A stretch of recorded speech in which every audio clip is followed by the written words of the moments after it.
Good morning. Please take a seat. So delighted that you're here. I'm Gleaves Whitney. I direct the Hauenstein Center for Presidential Studies here at Grand Valley State University. And on behalf of the Hauenstein Center in Grand Valley and the MHA, we're just delighted to be in a partnership to pull off an event like this and to welcome you this morning. This is going to be a very special occasion. Well, all of our events are special, but this one is particularly special, I think, for three reasons. The first reason is, we have I think a record-breaking event here. We have more Midwestern historians gathered today. You historians are making history than has been the case for at least 6 or 7 decades. John Lauk tells me that this many Midwestern historians, 150 of you, have not been together in one place since the 1930s or 1940s. That's remarkable. So thank you for being here.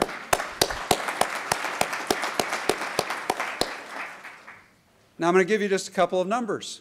The first time John and the Hauenstein Center and MHA and we did this, it was about, I think, 30, 35 historians. Then the next year, it was about 60.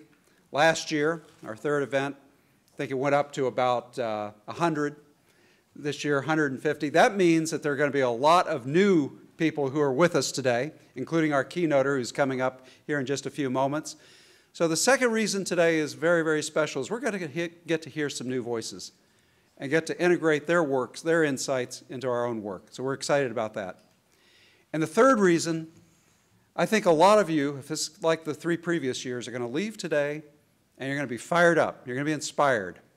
And in your work and in your research, you're going to spread the word about some of the great things that you're doing, the insights you have, because there's been a lot said, a lot of silliness, frankly, said about the Midwest as part of the national narrative. Well, at least we're getting it back into the national narrative, and you all are key to that work. So we hope you're inspired.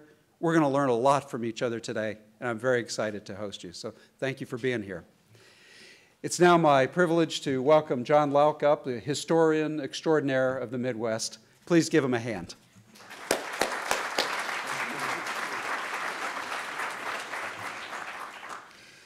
Thank you for coming out to Michigan for our 4th annual Midwestern History Conference. For all of you tweeters out there, our hashtag for the conference will be hashtag MHA 2018.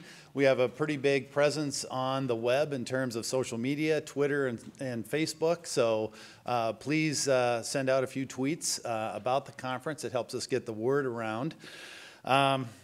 First thing I want to do, and the most important thing I'm going to do here this morning, is thank Gleaves Whitney. As Reggie Jackson said, he's the straw that stirs the drink of the Midwestern History Association. He makes all of this possible. He's been an amazing host over the last 4 years, and he has allowed this field to blossom and grow. And as a result, more and more books are in the pipeline about Midwestern history. Including a book that Gleaves and I worked on that will be out this fall called The New Midwestern History, published by University of Nebraska Press. And that book is a direct result of our first conference 4 years ago here, where many of the presenters who came in and gave papers and then wrote chapters, all their thinking about how to revive this field and how to shape this field went into that book. So be on the lookout for that. I think it was on the screen here when you first came in. Wonderful cover selected by the folks at University of Nebraska Press.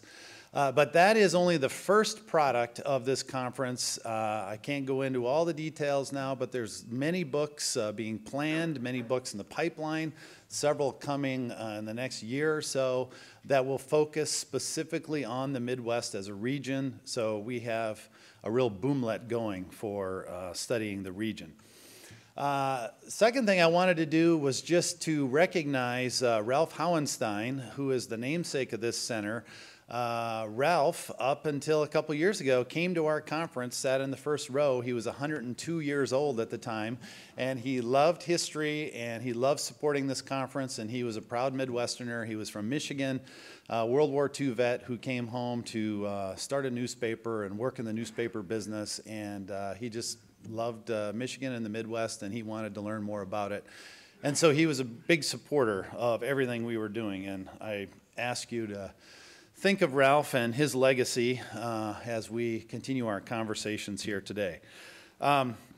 Two big announcements that I think are very important. Number one, we will definitely have this conference next year. Thank you, Gleaves. Let's give a shout out to that for that decision.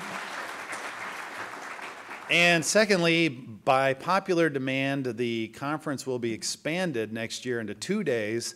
As you know, there's a lot packed into one day. There's a lot of overlapping sessions, lots of great material, and so we're going to expand it so you'll get to attend more and more sessions. Not to worry, though, a number of the sessions will be videotaped and put on YouTube in coming months, so if there's something you miss at this conference, you'll be able to go to the Hauenstein Center website and or go on Twitter or whatever. You'll be able to find the links to these panels that we're having here today. So that's enough for me. I just want to thank you for coming. The one thing that I want you to take away from this is helping us to spread the word. Tell your graduate students, tell your colleagues, tell your friends. We'd love to have you. We'd love to host you. And we'd love to make you a part of this conversation about Midwestern history and what it should be and what it can be. So thank you very much. I'm going to introduce now Scott St. Louis. He is the person who makes all of this possible at the Hauenstein Center. He makes all the trains run on time. Probably many of you have received some emails from Scott about getting everything you need for your panel and for your talk. And Scott will be introducing our keynoter this morning.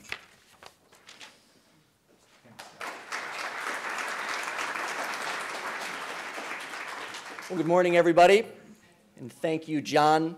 And from everyone at the Hauenstein Center, our deepest thanks to all of you for joining us bright and early from near and far as we kick off the 4th Annual Midwestern History Conference. It's really great to be with all of you today.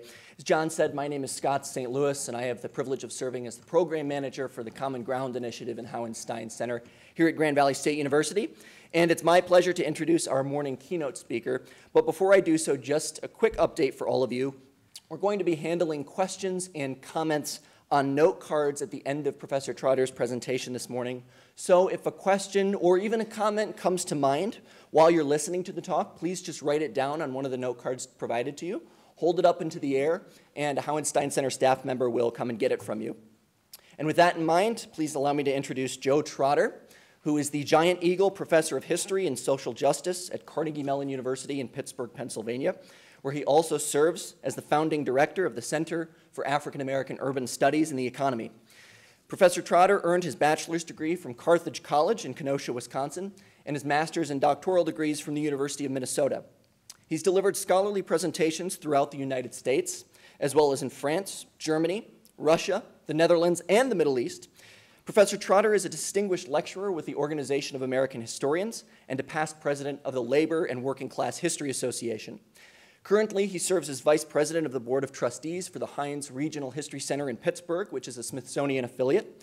And his latest book, forthcoming next January from the University of California Press, is titled Workers on Arrival, Black Labor in the Making of America.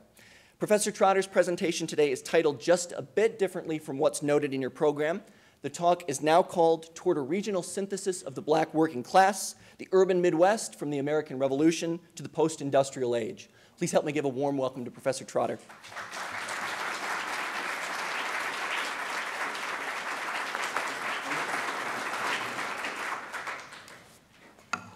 Okay, I want to thank Scott for that introduction, and I have a few thank yous I have to make before getting started. But I want to thank you for coming to this conference and being part of this audience.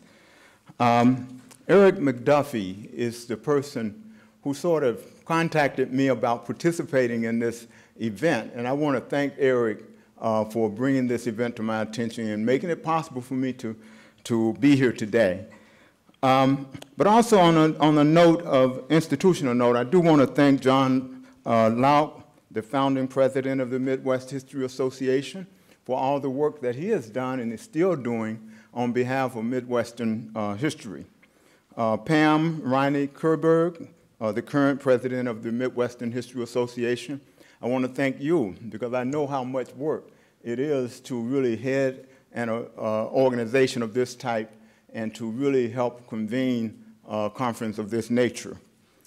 Also, I want to echo John earlier with thanks to Gleave Whitney, director of the Hauenstein Center at Grand Valley State University. It seems that that center has been playing a major role in Midwestern history, and I'm appreciative to that. But also the entire staff of the center for the role they play in helping us to convene in this place. And I understand that in this particular association, the executive board has been a hands-on kind of executive board in playing an important role in the work of the organization. So I just want to thank everybody who has played a role in making Midwestern history more visible and also for making it possible for us to talk about it. Okay, so I know you're looking forward to what I have to say about the Black Midwestern experience. Let me say from the beginning that I have entitled this talk Toward a Regional Synthesis of the Black Working Class, the Urban Midwest from the American Revolution to the Post-Industrial Age. Scholarship on African American workers in the urban Midwest is deeply rooted in early 20th century scholarship on Black people. Studies of northeastern cities, particularly Philadelphia, Boston, and New York, inform the first wave of research on Chicago and other Midwestern cities. But by the end of World War II, under the impact of the Chicago School of Sociology, research on Chicago had emerged at the cutting edge of new knowledge on Black urban and labor history on a national and even global scale. St. Clair Drake and Horace R. Caton, for example, concluded their seminal study, Black Metropolis, published in 1945. They concluded that study on a transnational note.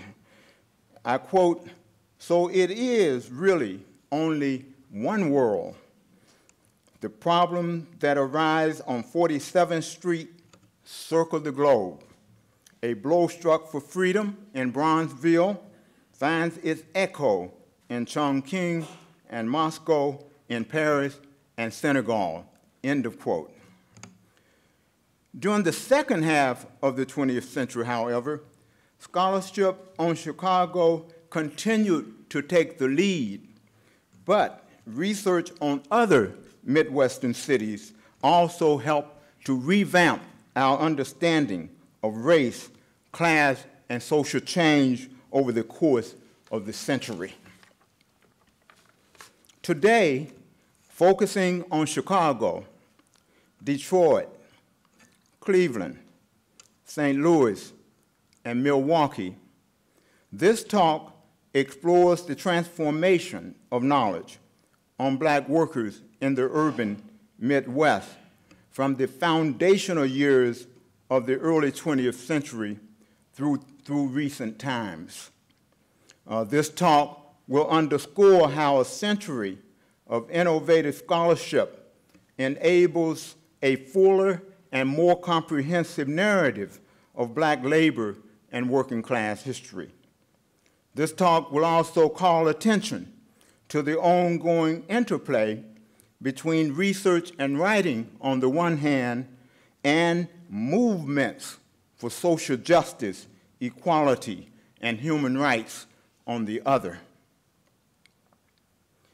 By the turn of the 21st century, scholars of Black urban life had transformed both the historiography and the sociology of the African American experience.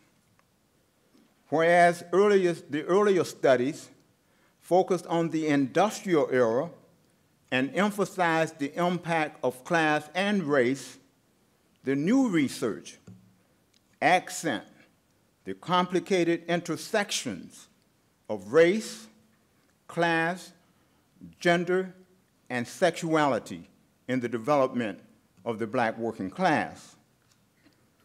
At the same time, as the new 21st century got underway, class and racial inequality and conflict intensified, as reflected in the mass incarceration of young black men and women, the murder of African Americans in police custody, and the rise of the grassroots Black Lives Matter movement.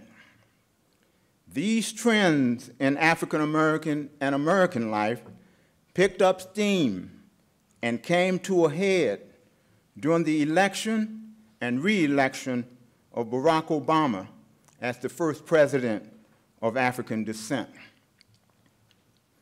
In her influential book, The New Jim Crow, published in 2010, the legal scholar Michelle Alexander underscored how mass imprisonment represents a new system of racial control, defined, as she put it, as, quote, a tightly knit system of laws, policies, customs, and institutions that operate collectively to ensure the subordinate status of a group defined largely by race, end of quote.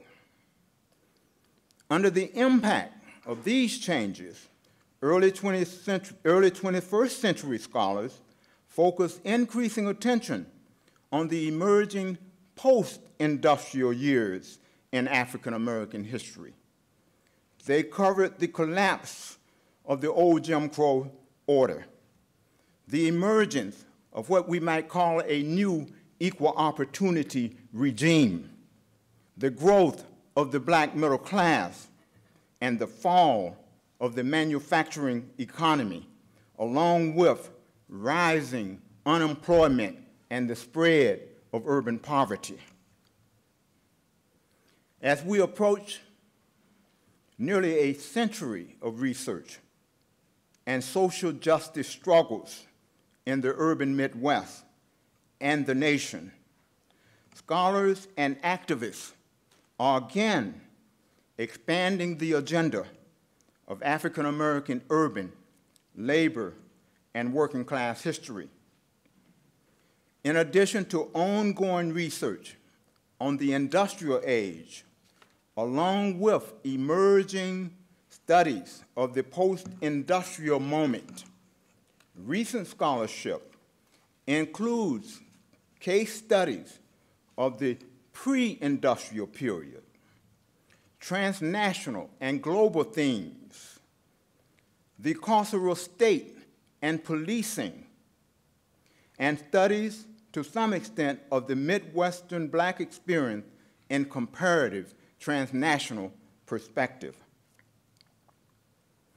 Now, although much work remains to be done, I will argue that a century of sociological, ethnographic, and historical studies provides us an extraordinary opportunity and indeed a foundation for a new history of the region's black working class. A fresh narrative will illuminate connections between different phases of African American and Midwestern history. A new narrative will also call attention to differences as well as similarities from city to city. And a new narrative will also offer a resource for teachers, public policy makers, and social justice activists in the current political moment in the region and the nation's history. But I would say that there's another reason that we ought to do a census and that we should be concerned with censuses. And that is, a census builds upon the scholarship of many. And so it gives us an opportunity to showcase and celebrate the contributions of many, many scholars who are making a difference in our knowledge in the field.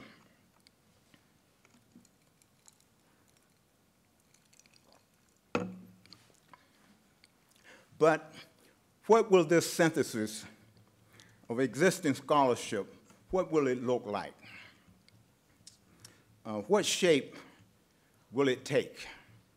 What shape should it take? I would argue that whatever shape it takes, whatever shape this new Midwestern story takes, it must account for the impact of transnational as well as local socioeconomic and political changes. Black population and labor migration increased at moments of substantial urban capitalist expansion and economic development on a global scale. Competition and conflict between black and white workers also intensified during these moments of rapid population, commercial, and industrial growth. And so how can we make sense in the time that we have this morning of what a synthesis might look like? And so what I want to do is to suggest that a brief look at the pre-industrial era will suggest the outlines of the founding moment in black working class history in the Midwest. In the urban Midwest, the black working class had its origins in the post-revolutionary ferment, economic expansion, and state-making in the new republic. The Northwest Ordinance of 1787 outlawed slavery north and west of the Ohio River. It gave rise to the free states of Ohio, Michigan, Illinois, Indiana, Wisconsin, and parts of Minnesota. Small indigenous economies, trade networks, and political units had largely given way by the onset of the Civil War to large-scale capitalist agriculture, commercial, and administrative centers of power. Consequently, the Midwest emerged as a major site of early 19th century immigration, work, and urban development. The increasing labor demands of this development opened the door for the rise of the black population in the Midwest. Between 1800 and 1850, the black population increased from no more than a few hundred in most places to 4,000 in St. Louis, to over 3,000 in Cincinnati, and to nearly 1,000 in Detroit. African Americans also gradually moved into Chicago, Cleveland, and Milwaukee. But their numbers remain small, much smaller, in these places, rising respectively to only about 300, 200, and 100 people of color on the eve of the Civil War. Most of these early migrants arrived in the Midwest as fugitives and free people of color from the slave South, particularly Virginia and Maryland.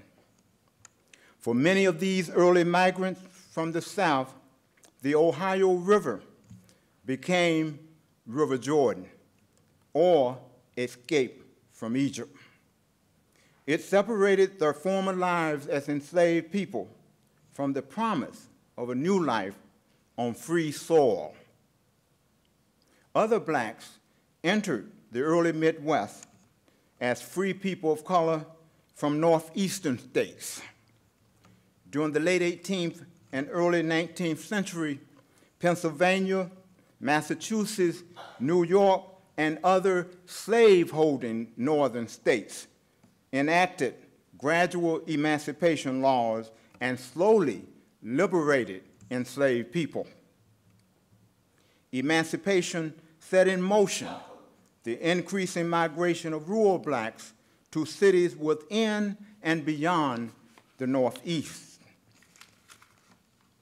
Whereas black women outnumbered men in most 19th century cities, North and South, Midwestern cities reported a nearly even ratio of men to women, and in some cases, more men than women, in the case of St. Louis, for example. Hence, even more so than elsewhere, African American men and women together helped to fuel the labor force and growth of Midwestern cities.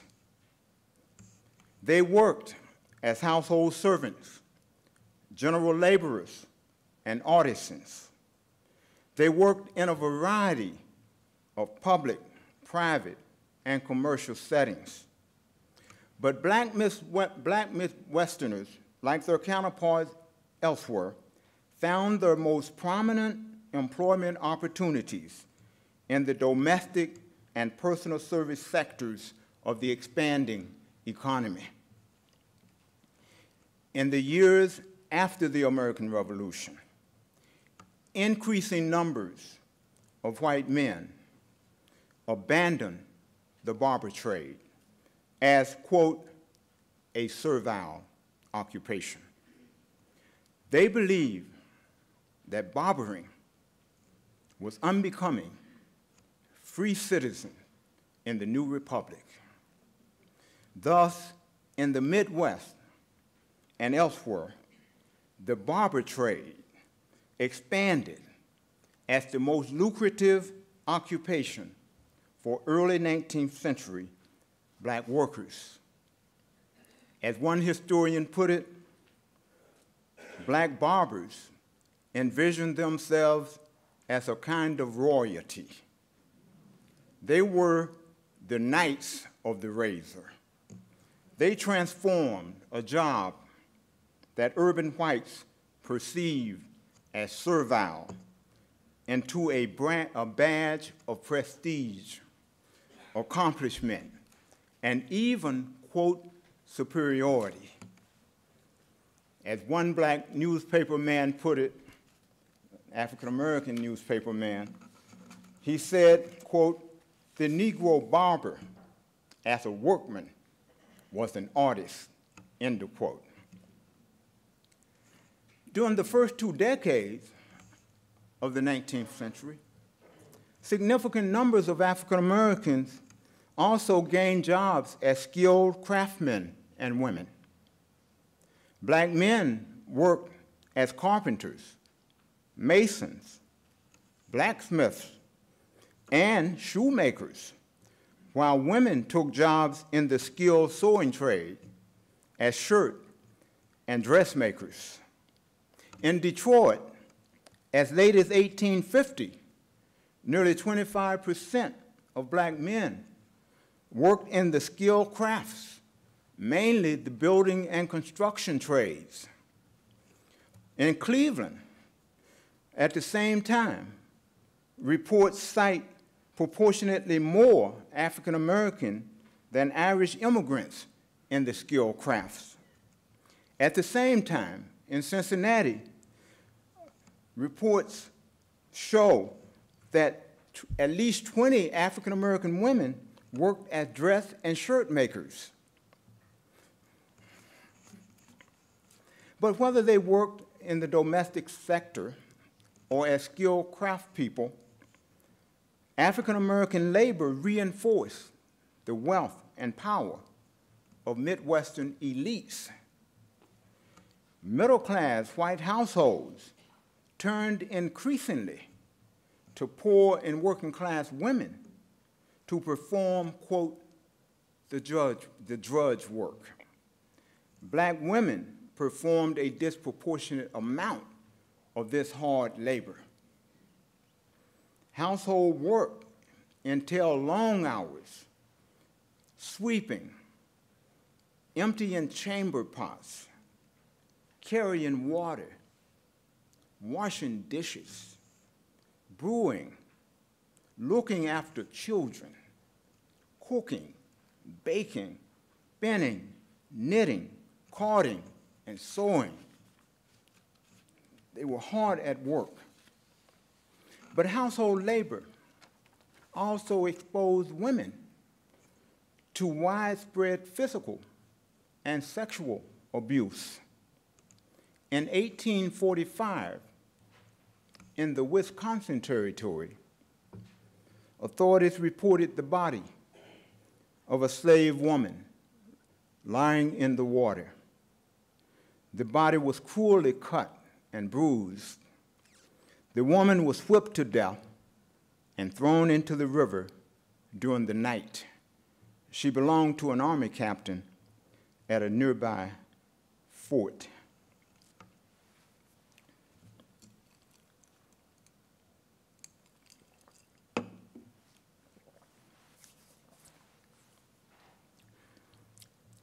As the black population increased during the antebellum years, it faced mounting competition with white workers. Between the American Revolution and the beginning of the Civil War, an estimated 3.7 million European immigrants arrived, mostly from Germany and Ireland, and entered the United States. But many of these immigrants headed to the Old Northwest. Massive European immigration reinforced the emergence of a racially fragmented working class in the Midwest. African Americans found it increasingly difficult to hold on to their footing in the skilled trades. In Cincinnati, they repeatedly complained that skilled black carpenters, plasterers, and masons could find no employment, even among white friends. In 1827, a visitor to the city declared, and this is a black visitor, declared, quote, "I found every door was closed against the colored man in a free state, excepting the jails and penitentiaries," end of quote. Sounds kind of familiar. As African Americans lost their grip on the skilled trades, they worried that they were becoming a race of servants. They felt pushed down toward the condition of blacks in the slave South. They frequently described their condition as little better than their Virginia brothers and sisters. The words of Martin Delany, a Virginian living in Pittsburgh, his words resonated with blacks across the urban Midwest. Delany said, and I quote, "The occupation of servant was not necessarily degrading. It would not be to one or a few people of a kind, but a whole race of servants are degradation to that people," end of quote. That's Delany, a Virginian. But even as African Americans vehemently protested their confinement to domestic and personal service jobs, they recognized that their hold on such lowly employment was by no means secure. By the turbulent years of the 1850s, the flimsy bottom rung of the occupational ladder started to crumble. African Americans' grip on personal service and household labor slipped in tandem with their hold on the skilled crafts.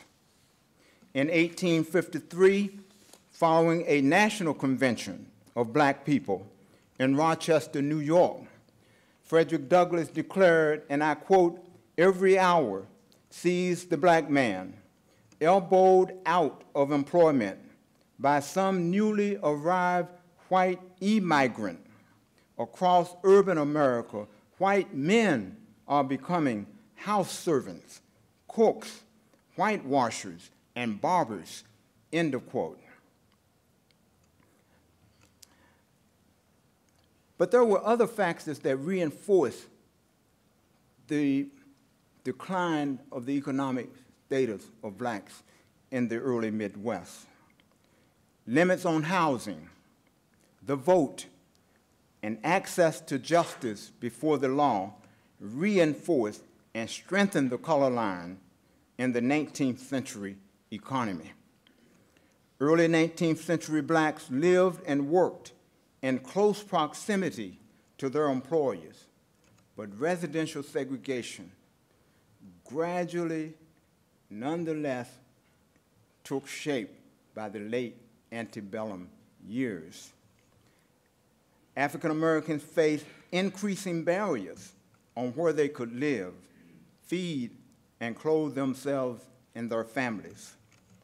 As early as 1838, Detroit's small black community could expand slightly to the east and considerably to the north, but never to the west. Woodward Avenue remained almost as firm a barrier as the Detroit River in terms of where blacks could live. In Milwaukee, one black man and his wife moved into an abandoned shanty on East Water Street. When the owner ordered them to vacate the premises, they refused, claiming water rights. Under the cover of night, a group of white men hired by the owner converged on the building and demolished the structure, leaving the couple homeless. As early as 1850, in Chicago, some 82% of African Americans lived on the South Side, an area bounded by the Chicago River to the north, 16th Street on the south, the South Branch of the river to the west, and Lake Michigan to the east. But these emerging clusters, small clusters of nearly all black neighborhoods, did not provide them with a secure environment.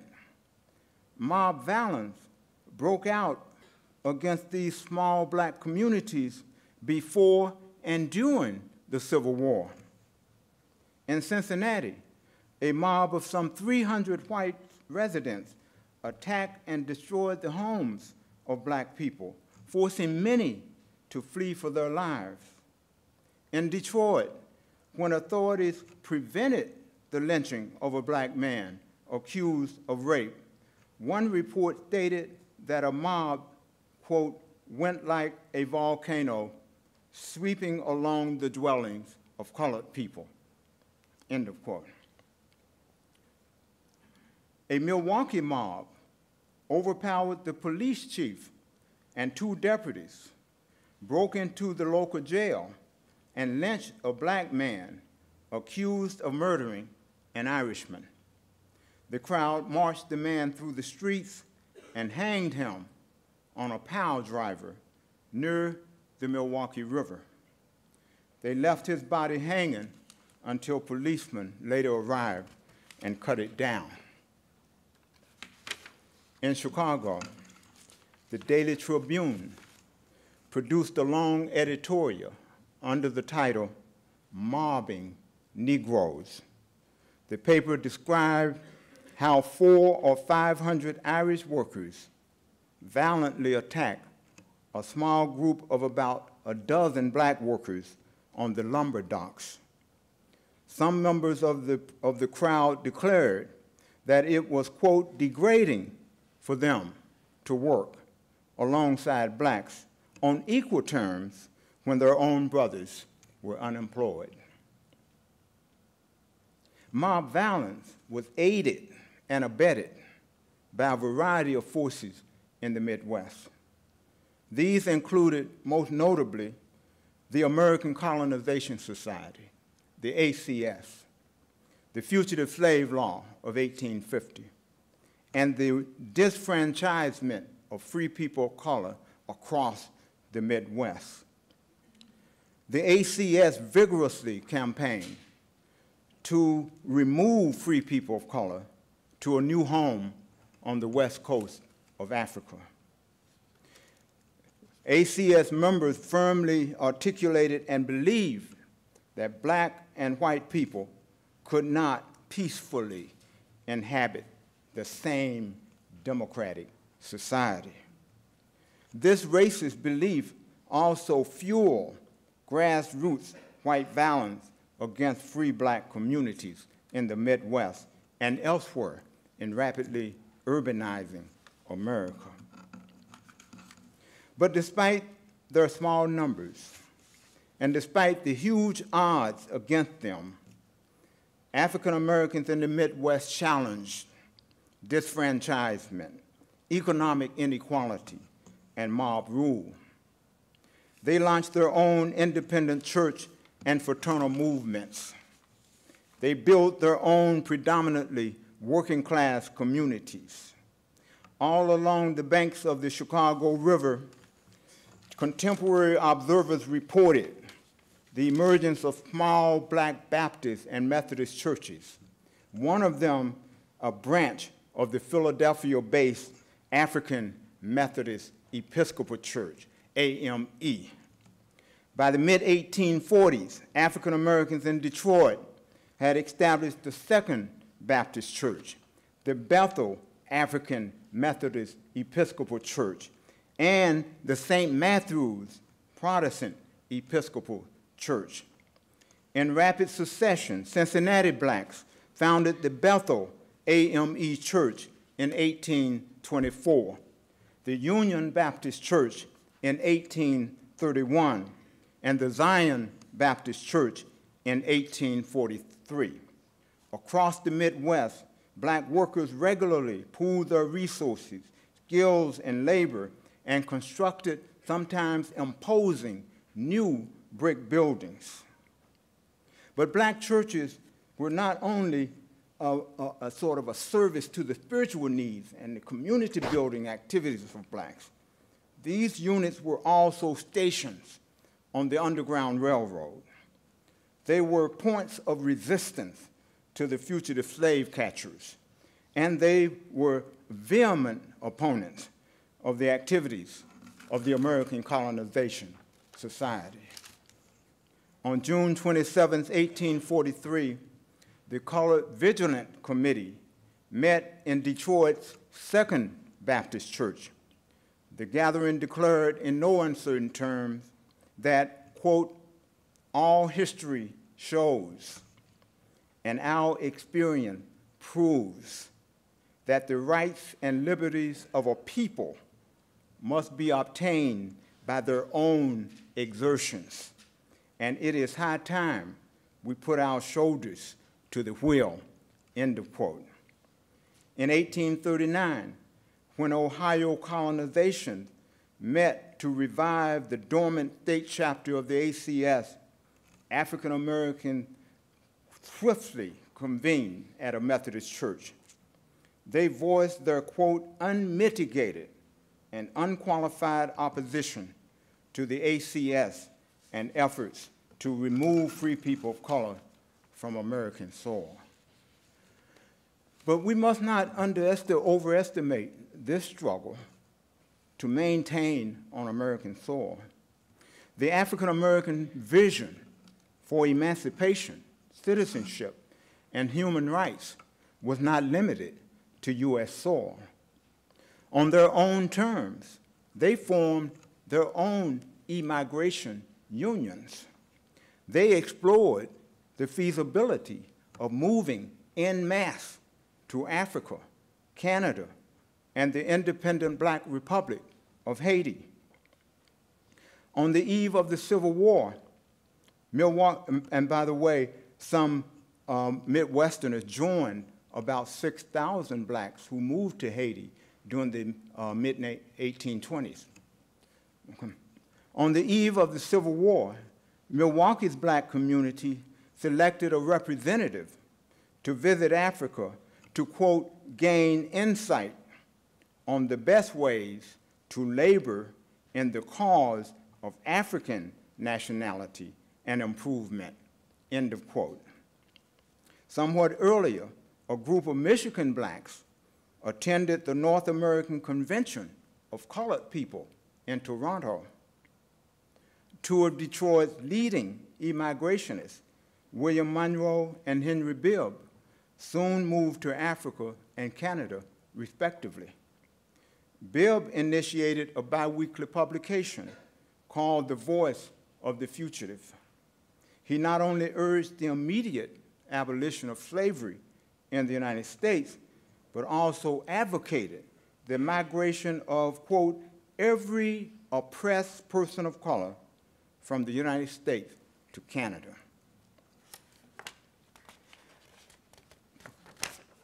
So we have to notice how black workers in the Midwest, similar to blacks across America, but we have to think about the uniqueness of the Midwest in some way. They wrestle with a variety of strategies for gaining freedom, independence, citizenship. And those strategies could mean that they would stay put, struggle on the ground. Strategies could also mean at moments of important changes in climate that they would explore moving en masse. Yet the African American vision for emancipation, citizenship, and human rights was also complicated, as suggested by this intertwining of what we might call immigration and US-based strategies. In other words, the African American struggle for freedom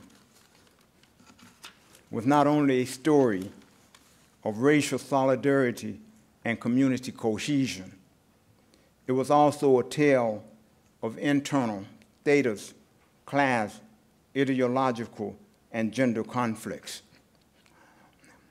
It was also a story of significant interracial cooperation. Each city produced its own dramatic displays of black and white unity, particularly against the implementation of the fugitive slave law.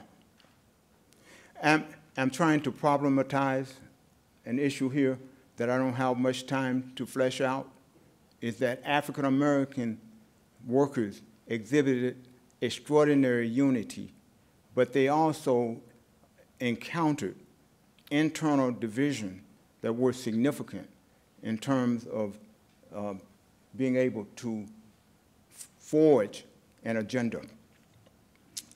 At the same time, I'm trying to problematize the idea that black workers also forged alliances with sympathetic white allies, and they struggle with whites as well as against whites.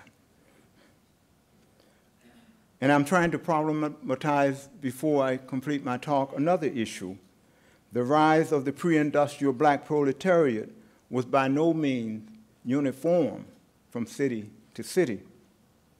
Population size, geography, the state, law, and law enforcement, among other variables, created differences from place to place. But my big argument is that despite these variables and these variations, the pre-industrial years in the Midwest represent a distinctive moment in the creation of the black working class.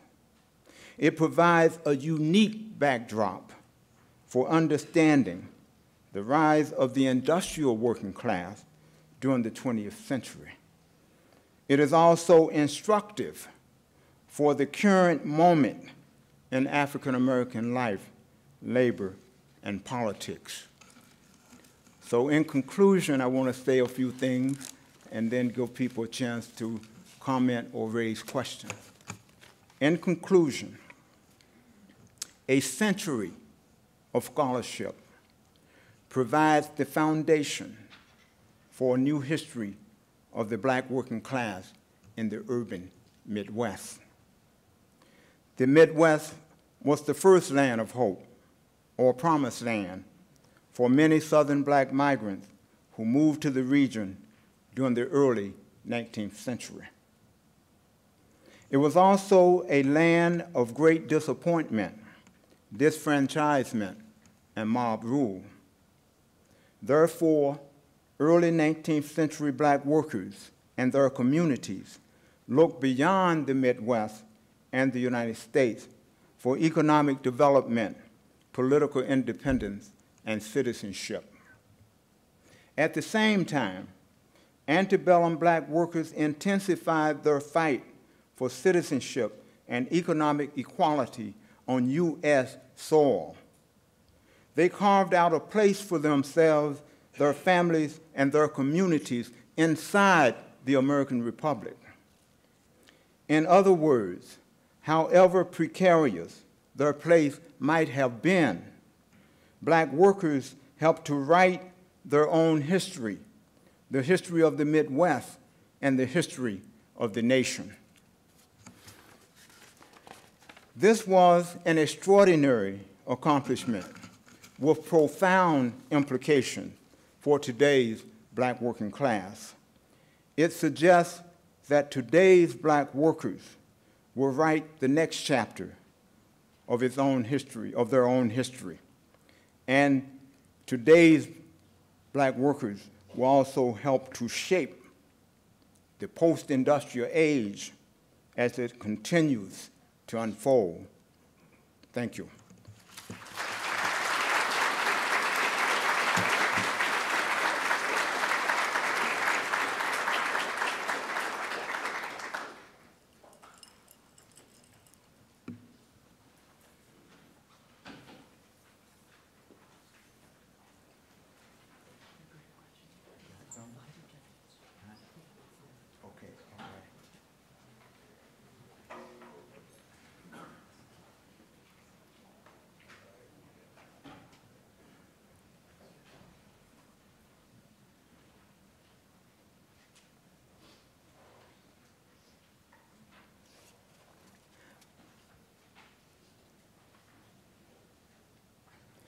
Here's a question having to do with somebody referenced that my colleague Scott Sandage at Carnegie Mellon University has written a cultural history about failure in America, the flip side of the American dream.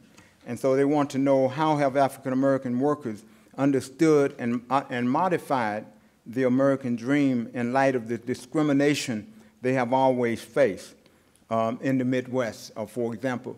Here is where I believe that African Americans have been a major spark for holding America to its principles and really continually bringing back to the forefront the ideal that this is a democracy in which citizens should have the right to participate fully.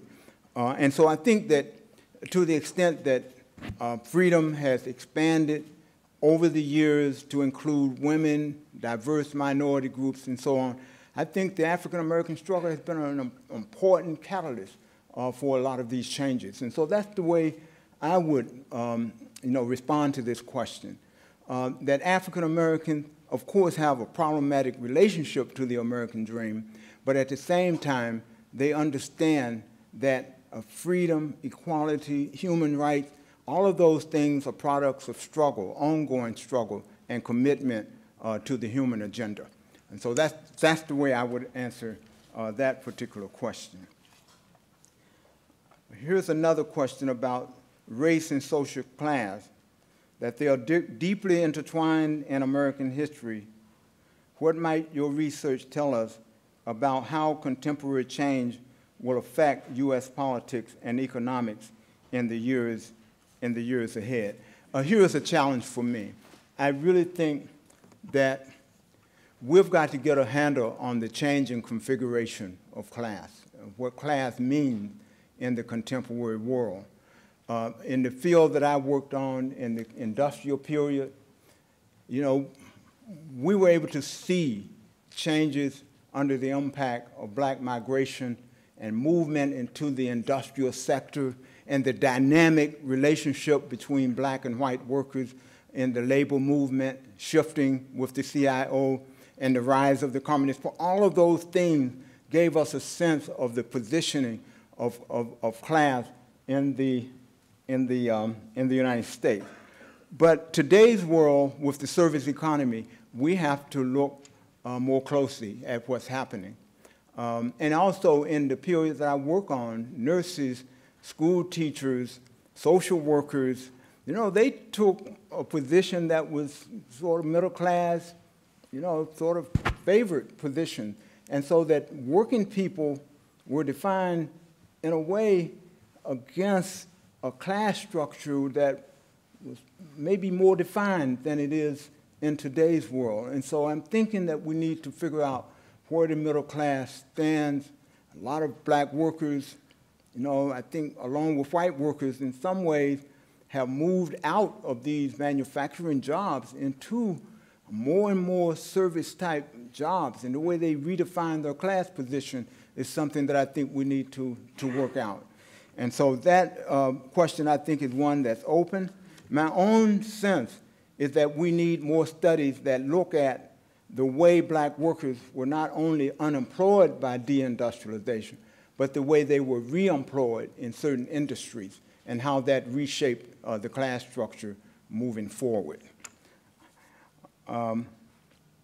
That may not be an answer that the person who wrote this question was looking for, because I'm leaving a lot of room there for us to figure out, you know, what the new configuration of class looks like.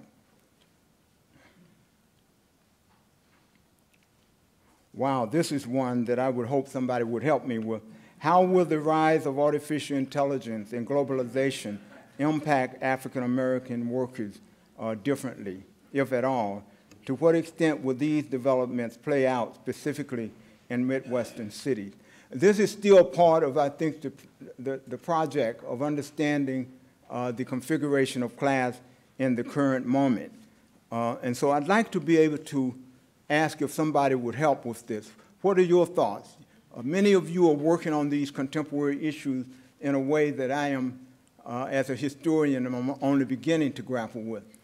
Any thoughts? Any comments? And by the way, I did invite people to comment freely from the audience, and you wouldn't have to actually write a question. You can comment. You can add to the conversation. Yes, okay. I'm Ed Bufadel from Grand Valley. One of the critiques of artificial intelligence is that it tends to reproduce the way that we think about things. So if we have stereotyping and discrimination, it can be reproduced in artificial intelligence. And one way you see that is the way the zip codes are used to make decisions. But zip codes often represent socioeconomic status, which can often be connected to race and class. Okay. Anybody else want to comment? Here's another question.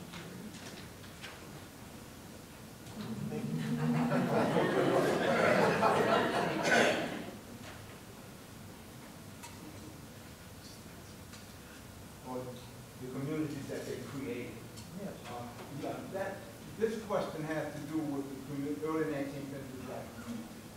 That the communities that they created, did they create more equality within those communities? I think that it wasn't complete, you know, because one of the problems that I tried to lay out, problematic, that inside these communities there were tensions among blacks. So what you started to get is that some blacks started to differentiate themselves from the larger group of black workers in which they emerged. Richard Allen, for example, I'll take the AME Church, a shoemaker, working all kinds of what you might call general labor jobs, and he eventually ended up being the head of the AME Church. But pretty soon, he started to advocate curtailing the behavior of the predominantly working class congregation. He tried to stamp out shouting, stamp out all of this loud talking back and forth with the ministry. And not only that, there were tensions over black people's non-church activities. So not all black people were equally committed to the church as a social center. And so you started to get these places of music and dance and gaming and all of that. And so that created tension within. But overall, compared to the way they were treated within the white church and the opportunity to be leaders in their own church, then there was greater equality than they had, within the white congregation. But it was incomplete. Women, for example, were really mainstays of the work within the church. But in the 19th century, they faced a lot of pressure to at least just do the work and be quiet and not talk. And so these ministers regularly invoked the scriptures to quiet women, and you're supposed to be quiet in the church, and to deny them the kind of access to the ministry that men had. So there was a lot of tension, and that's part of what I say is problematic of the community building project. But it definitely gave them a footing whereby they could fight for more equity, but it was stratified, in terms of gender and other kinds of things. Let's give one more round of applause to Professor Trotter.